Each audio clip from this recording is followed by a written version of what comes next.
Hi there, another episode of the Sleaze Library. Yeah, more paperback novels that, well, not really, that aren't really sleazy this time, but you know, they have beautiful covers. And Glowing Cabbage, he showed some, so I'm going to continue with this, and I hope that other people who share a similar like for these sleazy paperback novels, that they will actually show them as well, because I'm curious. I want to see more. I want to see the stuff that other people have. First four, just quickly going to show these. They're not like novels, they're more, comics put together in a paperback form. Here comes Snoopy. In Holland, this is a Peanuts book, but in Holland it wasn't released under the name Peanuts, it was released under the name Snoopy. I mean, just filled with comics. This is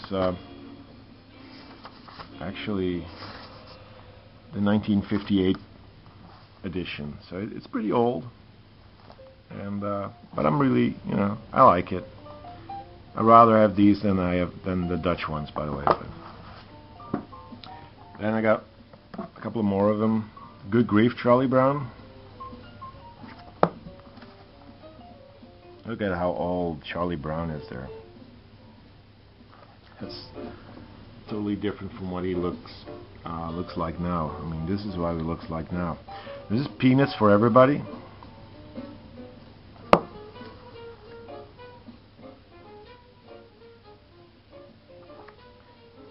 And the last one I have is What Now, Charlie Brown. This one is from 1973, I believe.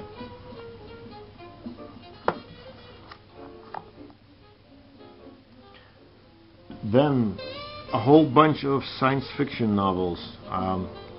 Basically I bought these for the cover again, because I don't really read science fiction novels, but I am going to, because I've got a lot of them.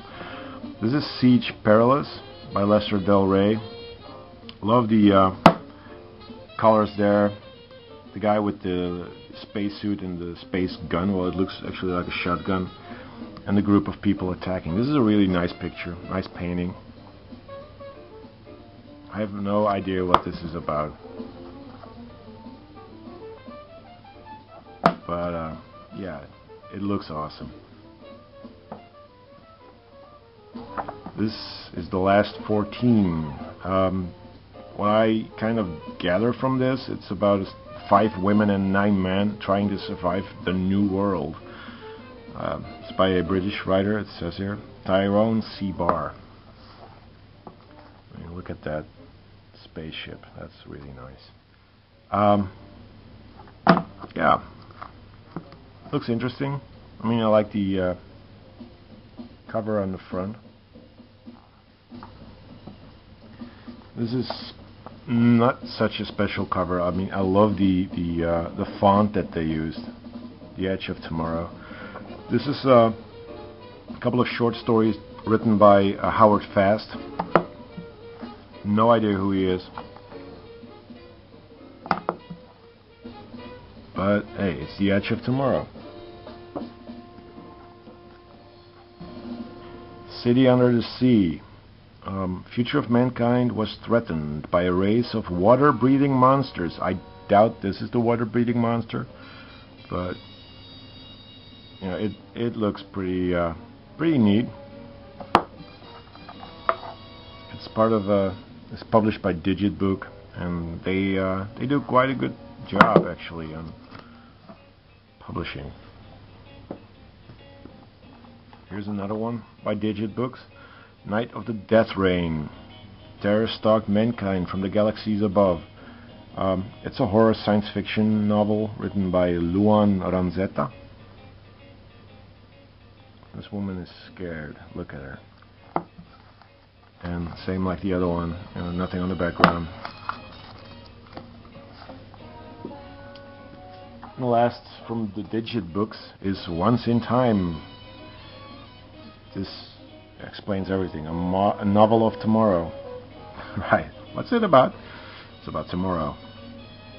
I love this you know, explosion-like painting, and I see a skull in here, there with my thumb, right there. That's a skull. At least I think it is. Great looking painting. Interesting book. This is also interesting. I have no idea what the hell this is.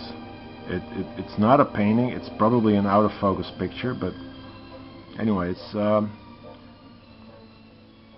short stories written by various writers, put together by a guy called Sam Moskowitz. It's called The Vortex Blasters, and it just looks really cheesy and cool. In a doomed world. Alright. Interesting. Again, a compilation of short stories put together by Damon Knight. Orbit 1. I like this early 60s type painting. The book, however, is not from early 60s, it's from 1966. But it looks great. It looks really nice. Damon Knight also wrote a book, or several probably, but I have one of them. A for Anything. This is not a short story compilation. It's originally called The People Maker. And I love it. This kind of weird dome with all the people running out of it. I mean, it looks just great. The way they put the title above it, a lot of thought went into this probably. I have no idea, but I think so. And isn't that spelled wrong?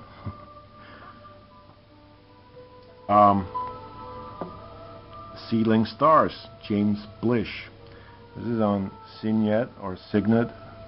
I love Signet Publishing Company, or whatever it was called. Great books, great artwork. Just look at that spaceship. That's planet Earth.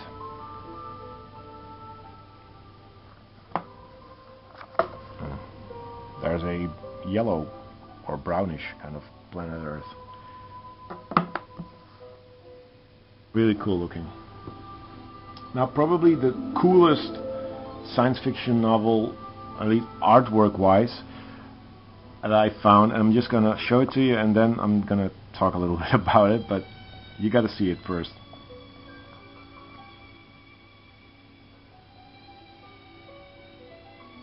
This is called The Weird Ones.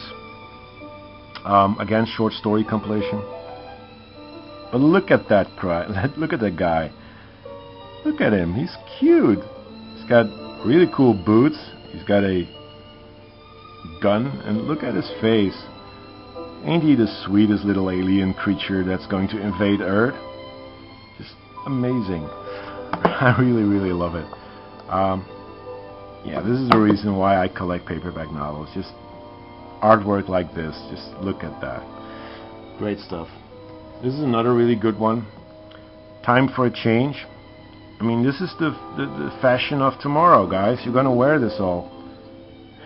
White diapers and, I don't know, glass bowls on your head. Oh yeah, and underneath you have white rimmed glasses. Just look at that. And women, no need for bras. You're just gonna be walking around half naked, like us men here. I have no idea what this is about.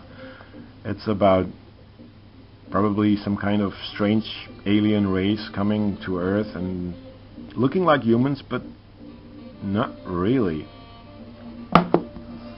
The next one is something I'm, like, honest to God, proud that I own. It's probably a piece of shit, but it's something you don't see that often.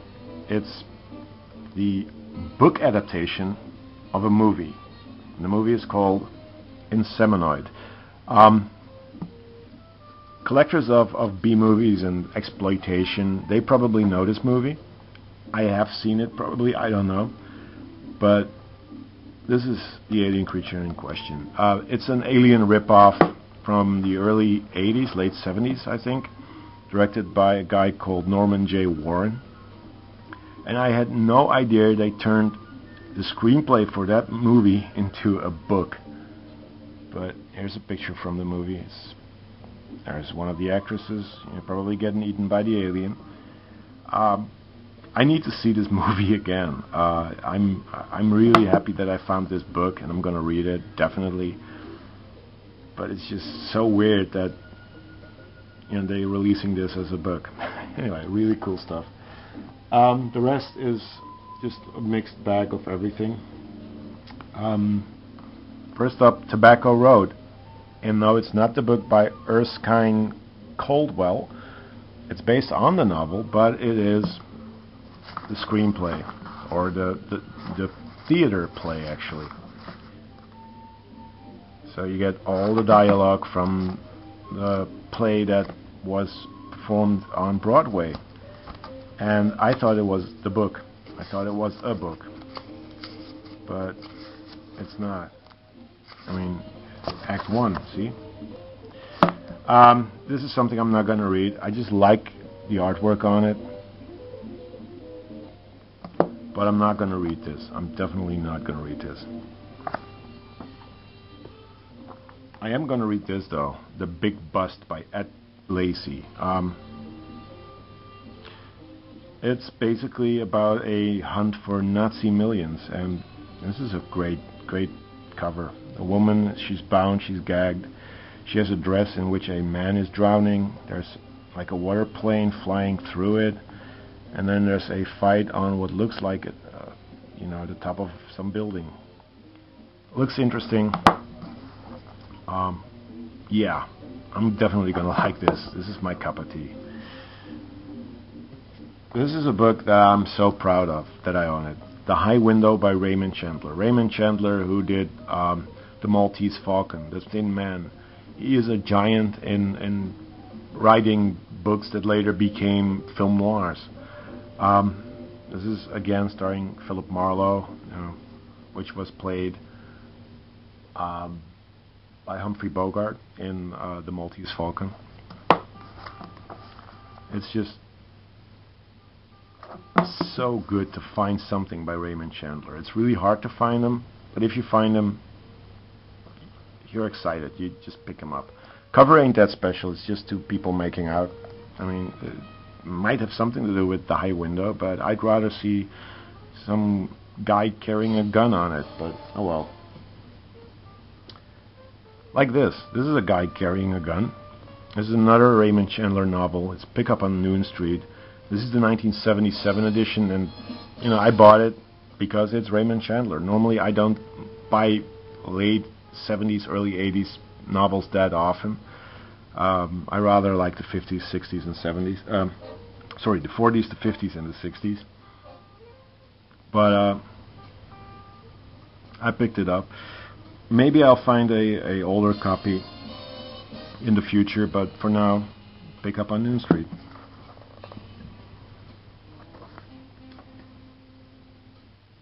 The next bunch are the books I'm most excited about. First up, Shoot the Piano Player by David Goodies. Shoot the Piano Player is a book which was later, around this time, turned into a movie by French director François Truffaut. The movie in question was a tribute to classic film noir, done the new French style, the Nouveau Vague style. But this is the book it was based on. This book is originally from 1956, and apparently this is published by Black Cat Books. Apparently this is worth some money. I've seen a guy sell it, or trying to sell it. I don't know if he's already sold it, but he tried to sell it for like $25, and I bought it for 50 cents. Really cool. Then last time I showed an Aldous Huxley novel, and I got a message saying that I should check out The Doors of Perception. Well, I can now, because I have it. This is The Doors of Perception by Aldous Huxley, together with Heaven and Hell. Now, I thought The Doors of Perception was a straightforward novel. It's not. It's an essay he wrote on the use of mind-altering drugs. Peyote, mescaline, he wrote about that. And Heaven and Hell is the continuation of that. So really, really interesting to read about someone's experiments with consciousness expanding drugs, as it says here. By the way, The Doors of Perception, yep, Jim Morrison took it and left off Perception and just simply kept The Doors as the band name. And the following two, these are worth a penny. When I saw them, I was literally excited. Sort of like Mr. Rumpert finding Frank Zappa albums. He was going apeshit. I'm keeping myself calm, but I was actually jumping up and down. Not literally, but in my mind, I was so excited. This is William Burroughs' The Wild Boys. This is from 1973, I believe. It's again on Black Cat. If you don't know William Burroughs, he wrote Naked Lunch, and he is one of the most experimental writers that I know of. What he does is he writes passages, he reuses the passage by cutting it up and putting it back together in a different form. It's truly original, and it's really hard to read and really difficult to follow sometimes, but he adds enough sex and drugs in it to keep it interesting. They are essentially science fiction novels, but to me they're more